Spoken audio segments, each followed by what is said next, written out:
وعن جبیر بن مطعم قال سمعت رسول اللہ صلی اللہ علیہ وسلم یقرأ فی المغرب بالطور۔ جبیر بن مطعم رضی اللہ تعالی عنہ بیان کرتے ہیں سمعت رسول اللہ صلی اللہ علیہ وسلم، میں نے نبی علیہ السلام سے سنا، یقرأ آپ پڑھتے تھے فی المغرب مغرب میں، بالطوری سورہ طور کی آپ تلاوت کیا کرتے تھے۔ متفق علیہ، اس حدیث کو متفق علیہ بخاری مسلم دونوں نے روایت کیا ہے۔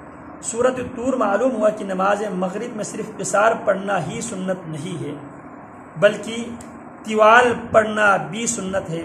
فرض مغرب میں سورۃ الاعراف پڑھنا بھی آیا ہے نبی علیہ السلام سے، صافات پڑھنا بھی، حامیم الدخان بھی، اور اعلیٰ بھی، اور والتین بھی۔ سورہ تین کی تلاوت بھی نبی علیہ السلام سے ثابت ہے، سورہ اعراف کی تلاوت بھی ثابت ہے، سورہ صافات کی تلاوت بھی ثابت ہے، سورہ حامیم الدخان کی تلاوت بھی ثابت ہے مغرب کی نماز میں، اور مرسلات بھی ثابت ہے۔ اسی طرح معوذتین بھی نبی علیہ السلام سے ثابت ہے، اور سب حدیثیں صحیح ہے۔ ہاں مغرب میں ہمیشہ قصار مفصل پڑھنا مروان کا فعل ہے۔ زید بن ثابت انصاری رضی اللہ عنہ نے مروان پر اس بات کا انکار کیا جس طرح کہ امام بخاری میں ہے۔ اچھا، وعن ابی ہریرہ رضی اللہ عنہ قال کان رسول اللہ صلی اللہ علیہ وسلم یقرأ فی صلاة الفجر یوم الجمعۃ الف لام میم تنزیل السجدہ۔ اچھا،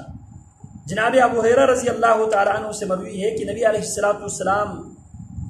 کا معمول ہوتے تھے، یقرأ آپ قرات کیا کرتے تھے، فی صلاة الفجر فجر کی نماز میں، یوم الجمعۃ جمعہ کے دن، الف لام میم تنزیل یعنی سورہ سجدہ کی نبی علیہ السلام تلاوت کیا کرتے تھے۔ ہمارے پہلے کلپ میں ہم نے مسٹیک سے ہم سے ہوئی ہے کہ ہم نے اس کو الف لام میم سجدہ کو حامیم سجدہ کہا ہے، لیکن درست یہ ہے کہ الف لام میم السجدہ، یہاں پہ اس کی وضاحت ہو گئی۔ یقرأ آپ تلاوت کرتے تھے فی صلاة الفجر فجر کی نماز میں، یوم الجمعۃ جمعہ کے روز، الف لام میم تنزیل سورہ سجدہ کی آپ تلاوت کرتے تھے، اور دوسری رکعت میں وحل اتی علی الانسان یعنی سورہ دہر کی تلاوت کرتے تھے۔ متفق علیہ، اس حدیث کو بخاری مسلم دونوں نے روایت کیا ہے۔ ولی طبرانی، اور امام طبرانی میں ہے، من حدیث ابن مسعود سیدنا عبداللہ بن مسعود رضی اللہ تعالی عنہ کی حدیث سے، یدیم ذالک، نبی علیہ السلام ہمیشہ، اللہ کے نبی علیہ السلام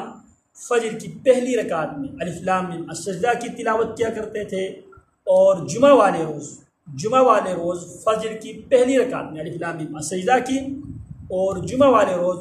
دوسری رکعت میں فجر کی دوسری رکعت میں سورہ دہر، حل اتی علی الانسان حین من الدہر لم یکن شیئا مذکورا، اس سورت کی نبی علیہ السلام تلاوت کیا کرتے تھے۔ ہمیشہ ایسا ہی کرتے تھے، یعنی ہر جمعہ کی نماز فجر میں یہی دو صورتیں پڑھا کرتے تھے۔ شیخ الاسلام ابن تیمیہ رحمۃ اللہ علیہ نے فرمایا ہے، بید اس میں یہ ہے کہ ان دونوں صورتوں میں وہ کام مذکور ہے جو جمعہ کے دن ہوئے اور ہوں گے، مثلا آدم کی پیدائش، قیامت کا ذکر، بندوں کا حشر وغیرہ۔ تو یہ دونوں صورتیں پڑھ کر نمازیوں کو یہ امور یاد دلائے تاکہ عبرت پکڑے اور آئندہ کے لیے تیاری کریں۔ ہمارے ہاں کے جو حنفی لوگ اپنے بعض ناقص خیالات پر یہ دو صورتیں پڑھنا اچھا نہیں جانتے، سو یہ یاد رکھیے آن جناب صلی اللہ علیہ وسلم کی سنت کو معمولی جاننا کمال جہالت کا نتیجہ ہے۔ اللہم املأ قلوبنا بحب رسولک آمین۔ وعن حذیفہ رضی اللہ عنہ قال صلیت مع النبی صلی اللہ علیہ وسلم فما مرت به آیت رحمت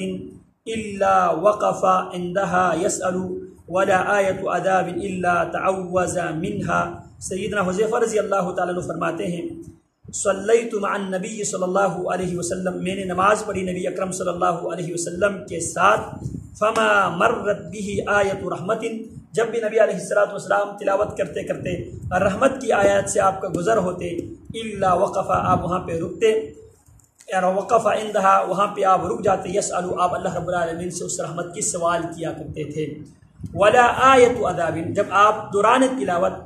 عذاب کی آیت سے جب آپ گزرتے، عذاب کی آیت جب آپ تلاوت کرتے، الا تعوذ منها، آپ علیہ السلام اس عذاب سے اللہ کی پناہ مانگا کرتے تھے۔ غالباً یہ فعل نبی علیہ السلام نفلی نمازوں میں، تہجد کی نماز میں جناب یہ کرتے تھے ابو یعلا کی حدیث سے، جس کو امام احمد اور ابن ماجہ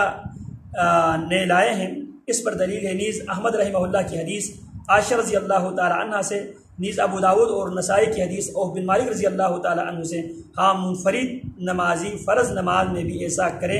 تو حرج نہ ہوگا، امام ہونے کی صورت میں مقتدیوں پر مشقت کا موجب ہونے کی وجہ سے اچھا نہیں ہے۔ تو یہاں پہ نبی علیہ السلام جب آیت عذاب سے آپ گزرتے تھے تو اللہ رب العالمین کی پناہ مانگا کرتے تھے، اور جب آپ آیت رحمت سے آپ گزرتے تھے تو آپ اللہ رب العالمین سے اس رحمت کے سوال کیا کرتے تھے۔ یہ مختلف احادیث کی روشنی میں نبی علیہ السلام نفلی نمازوں میں، خصوصاً تہجد کی نماز میں نبی علیہ السلام ایسا کیا کرتے تھے۔